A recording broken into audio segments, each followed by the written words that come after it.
कहानी एक ऐसी माँ की जिसका बेटा आज देश की शान है, जिसकी संघर्ष की कहानी हर किसी की जुबान पर है। एक ऐसी माँ जिसने अपनी मेहनत और खुददारी से बनाई पहचान। हीराबा 100 साल की जिंदगी, 6 बच्चों की परवरिश और एक माँ का संघर्ष।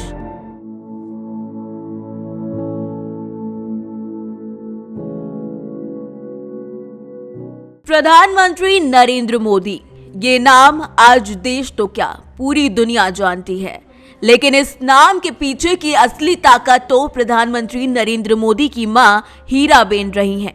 लेकिन आज प्रधानमंत्री नरेंद्र मोदी की मां हीराबेन का निधन हो गया। उन्होंने इसी साल जून में अपने जीवन के 100वें वर्ष में प्रवेश किया था। उनका जन्म 18 जून 1923 को मेहसाणा में हुआ था। हीराबेन की शादी दामोदर दास मूलचंद मोदी से हुई थी। दामोदर दास उस वक्त चाय बेचा करते थे। हीराबेन और दामोदर दास की 7 संतानें भी हुई, जिसमें नरेंद्र मोदी तीसरे नंबर पर थे।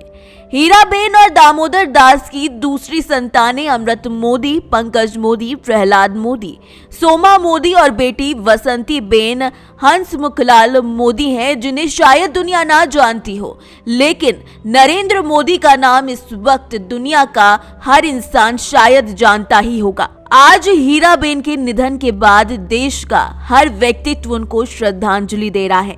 केवल इसलिए नहीं कि वो प्रधानमंत्री नरेंद्र मोदी की मां थी, बल्कि इसलिए भी क्योंकि उनकी शख्सियत से हर कोई प्रभावित रहा है। हीराबेन ताउम्र संघर्षशील महिला रही।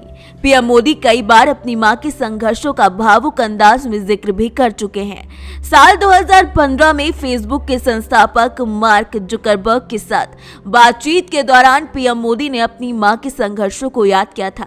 तब उन्होंने कहा था कि मेरे पिताजी के निधन के बाद मां गुजारा करने के लिए, पेट भरने के लिए दूसरों के घरों में जाकर बर्तन साफ करती थी और पानी पीती थी। तब मां की तकलीफों को याद करते हुए पीएम मोदी भावुक होकर रो भी पड़े थे। पीएम मोदी के भाई प्रहलाद मोदी ने भी हीराबेन के 100वें वर्ष में प्रवेश करने पर एक न्यूज चैनल के साथ बातचीत में अपनी मां के जीवन के संघर्ष की कहानी को साझा किया था। प्रहलाद मोदी ने बताया था कि उनकी मां जब मात्र 6 महीने की थी, तब उनकी नानी उन्हें छोड़कर चल बसी थी। उनका संघर्ष तो इतिहास जानता है। प्रहलाद मोदी ने इस बात का भी खुलासा किया था कि उनकी नानी के गुजर जाने के बाद उनके नाना ने दूसरी शादी कर ली थी। फिर उनसे जो बच्चे हुए, उनके पालन पोषण की जिम्मेदारी भी हीराबा पर आ गई। वो बताते थे कि उनकी मां छोटी उम्र में ही मां बन चुकी थी।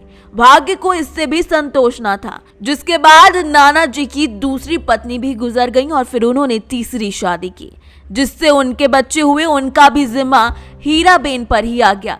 फिर उन्होंने अपने बच्चों को भी पाला और इसके बावजूद उन्होंने जिंदगी से कभी शिकायत नहीं करी। प्रधानमंत्री नरेंद्र मोदी की मां हीराबा के घर में गरीबी का जो आलम था, उसका अंदाजा इसी बात से लगाया जा सकता है कि उन्हें अपने बच्चों को सप्ताह में 5 दिन कढ़ी और बाजरे की रोटी खिलानी पड़ती थी। कढ़ी में थोड़ा बेसन डाला जाता था। छाछ उस वक्त मुफ्त मिला करती थी। इसमें एक बैंगन भी डाला जाता था और फिर इसी को पूरा परिवार खाता था। माँ के पास परिवार का पूरा अर्थशास्त्र था। वो जानती थी कि 1 रुपया, 5 रुपया या फिर बिना पैसे के पूरा घर कैसे चलाना है। पीएम मोदी के भाई प्रहलाद मोदी ने एक इंटरव्यू में ये भी बताया था कि हीराबा सभी तरीके के घरेलू उपचार जानती थी। वडनगर के छोटे बच्चों और महिलाओं का इलाज किया करती थी। कई महिलाएं अपनी परेशानी दूसरों को बताने के बजाय हीराबा को बताती थी। वो बताते थे कि उनकी मां अनपढ़ जरूर थी, लेकिन पूरा गांव उन्हें डॉक्टर कहता था। पिछले कुछ समय से हीराबेन अपने बेटे पंकज मोदी के साथ गुजरात के गांधीनगर में रहती थी। प्रधानमंत्री नरेंद्र मोदी अपनी मां के साथ इसी साल 4 दिसंबर को मिले थे, जब वो गुजरात चुनाव प्रचार के सिलसिले में राज्य में थे।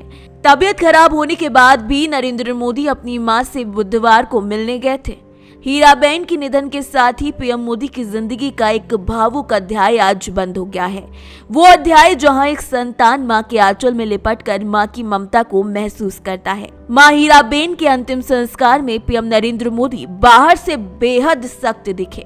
उनके जहन में भले ही मां की याद कौंध रही हो, लेकिन चेहरे पर दृढ़ता और संबल बरकरार था। भीतर भावनाओं का ज्वार उमड़ रहा होगा और पीएम मोदी अपनी आंखों में उसका समंदर बांध खड़े थे। पीएम मोदी की प्रबलता आज साफ दिखाई दे रही थी। आज उन्होंने अपनी मां को अलविदा जरूर कहा है, लेकिन उनकी यादों की ताकत खुद के साथ बांध कर रखी है। इसीलिए उन्होंने कर्म को सबसे आगे रखा है।